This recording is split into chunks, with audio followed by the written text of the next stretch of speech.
Agora, a diferença entre os dois tipos de tempo torna-se muito mais virulenta se, em vez de compararmos a leitura de linhas a dos quadros, a compararmos a do cinema.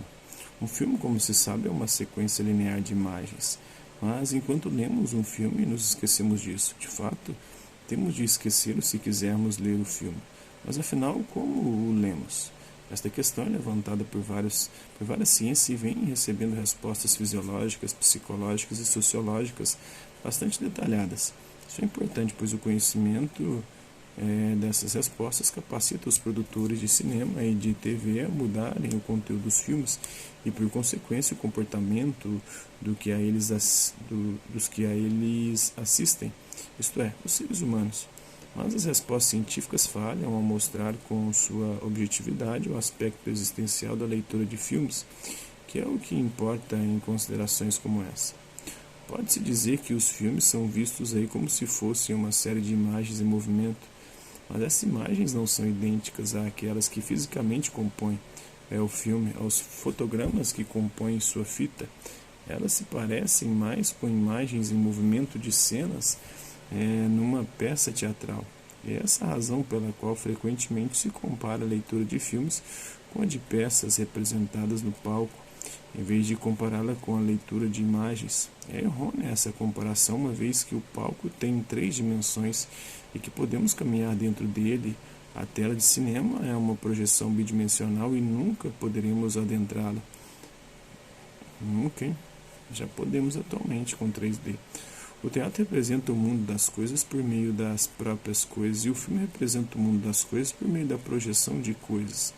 A leitura de filmes se passa no plano da tela, como nas pinturas, embora se trate da leitura de imagens falantes, um problema que será abordado mais tarde. O modo como lemos os filmes pode ser mais bem descrito quando tentamos enumerar os vários níveis de tempo em que a leitura acontece.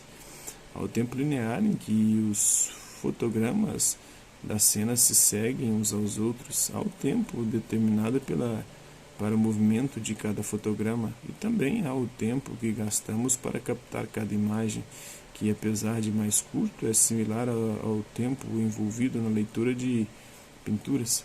Há também o tempo referente à história que o filme está contando, e provavelmente existem outros níveis temporais ainda mais complexos.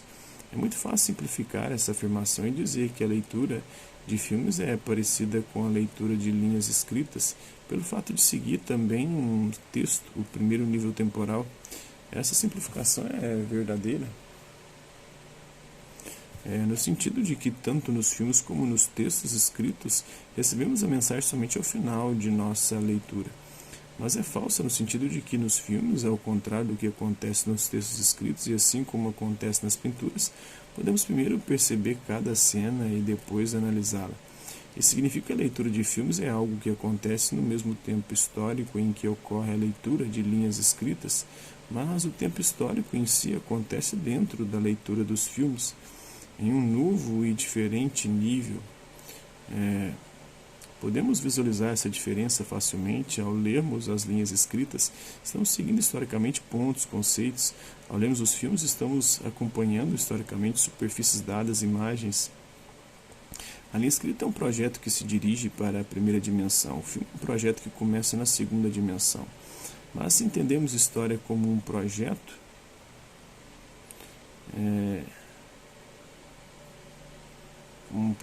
em direção a alguma coisa, torna-se óbvio que na leitura de textos, história significa algo bem diferente do que significa na leitura de filmes. Então é isso aí. Hasta la vista, babies. Até a próxima.